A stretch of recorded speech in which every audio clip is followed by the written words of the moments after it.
हरे कृष्णा। राधे राधे।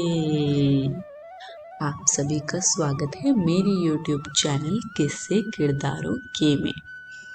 और आज की कहानी का शीर्षक है यूनान का ज्योतिषी। तो आइए इस कहानी को शुरू करते हैं।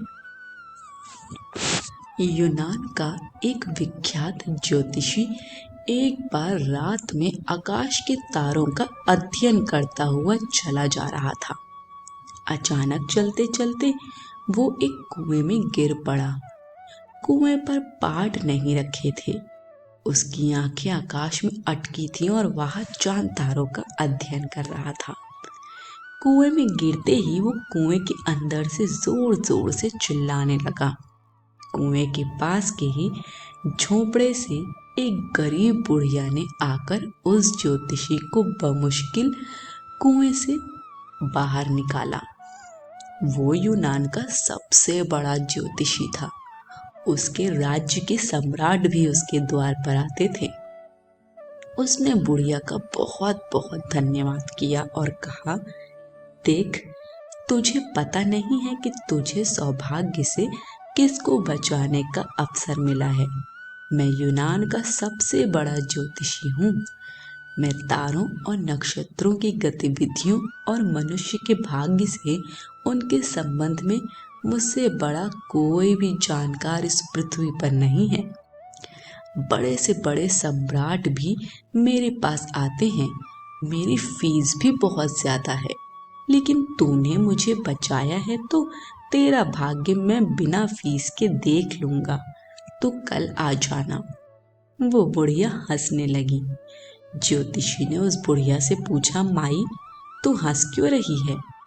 उस बुढ़िया ने कहा, बेटा, मैं इसलिए हंस रही हूँ कि जिसे अपने सामने का कुआं नहीं दिखाई पड़ता, उसे चांद तारों की गतिविधि, नक्षत्र और भविष्य वगैरह क्या दिखेंगे।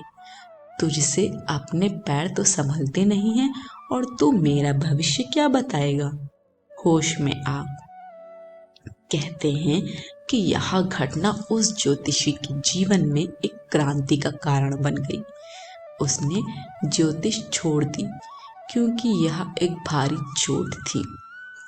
यह बात भी इतनी ही सच थी कि पैर के सामने कुआं है और वो दिखाई नहीं पड़ा।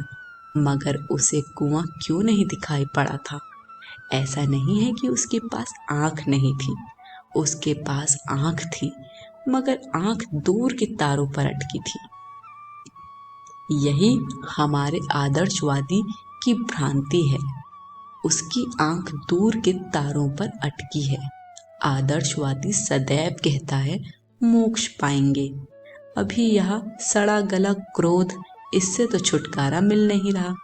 यह सड़ा गला काम, इससे भी तो छुटकारा नहीं पा रहा है। और कहते हैं कि मोक्ष पाएंगे, बैकुंठ जाएंगे।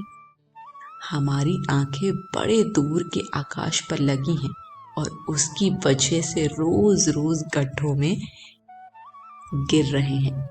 यह गड्ढे क्रोध के, काम के, वैमनस्य के, ईर्ष्या के और घृणा के हैं। संत महात्मा फरमाते हैं, आंखें लौटा लाओ जमीन पर, जहाँ चलना है आंखें वही होनी चाहिए।